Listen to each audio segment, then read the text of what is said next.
Hi, there in Chicago, Mel here, the voice crying out from the wilderness of Malibu to lend that voice for your support and encouragement at your rally today. The Coalition for Canceled Priests. I mean, it's not hard to believe that there is now such a thing, as personally I know many priests who have been canceled. But not for the reasons you'd think. I mean, it's not like they did a hit-and-run drive and left the scene of the crime or embezzled church funds, stole the altar wine, or committed some other heinous crime. No, not at all. And who's persecuting them? Well, their own bishops. How's that? Yep. Who are they? Well, they're a pack of men who generally passively sit by and tolerate any kind of nonsense. But if one of their priests utters something that resembles orthodoxy, well, then they spring into action, they reprimand him, and they bully him and do their best to cancel him. And they succeed. They drum him out of the service, Off he goes. I'm really sorry about that. That's a grave injustice, and it's kind of white martyrdom. And it's nothing new. It really isn't. It's nothing new. And it's a symptom. It's a symptom of a very deep sickness that afflicts the church. It did not happen overnight. If anyone's familiar with the missives of Archbishop Vigano, he says that the seeds of erosion of the church were sown with the reforms of Vatican II, and I agree with him. He suggests even that we scrap the whole thing and go back and do it the way it was before. And it was a pastoral council after all. I mean, there was nothing wrong. It didn't need to be fixed. They were doing pretty well. At any rate, and I've had my own run-in with the bishops. I mean, who are they? Well, I remember when I directed The Passion, I went to the USCCB to get support for the film. And those men couldn't get away from me fast enough.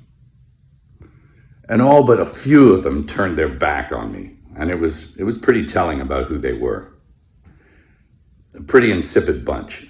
And it doesn't look like anything's changed. Geez, I remember back in the 70s, old priests, good priests, who were bullied and persecuted by their bishops. There was a rash of it back then also, and it was because they wanted to maintain what it was that they were ordained to do. They didn't want to go along with the new liturgy and the reforms of Vatican II, and so that they were really heavily leaned on. It was never abrogated, the old Mass, never, and it still hasn't been. You can't.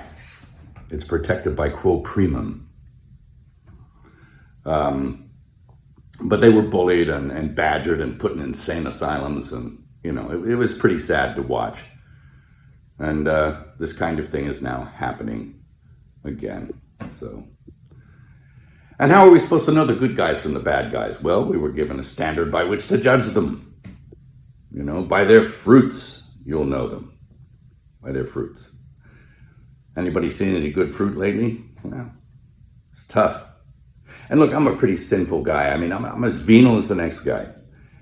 But I know the difference between a shepherd and a hireling.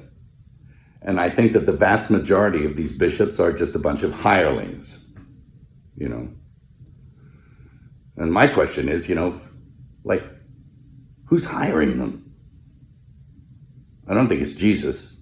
Is it Francis? Who's hiring Francis? Is it Pachamama? I mean, I think you need to look at the whole institution. And, I'll quote Archbishop Vigano again in saying that he believes that there was a parallel counterfeit church set up to eclipse the real one. He's suggesting usurpation or an inside job. It seems that way. Anyway, of course we know the gates of hell will not prevail against it. The victory is God's, not ours.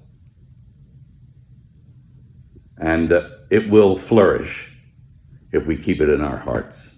It can flourish in our hearts and keep the faith. And that's what's going to happen. That's what I encourage you to do. Again, I'm sorry for your pain, the injustice. I'll definitely throw something in the hat to add my support. And God keep you and God bless you. Thank you.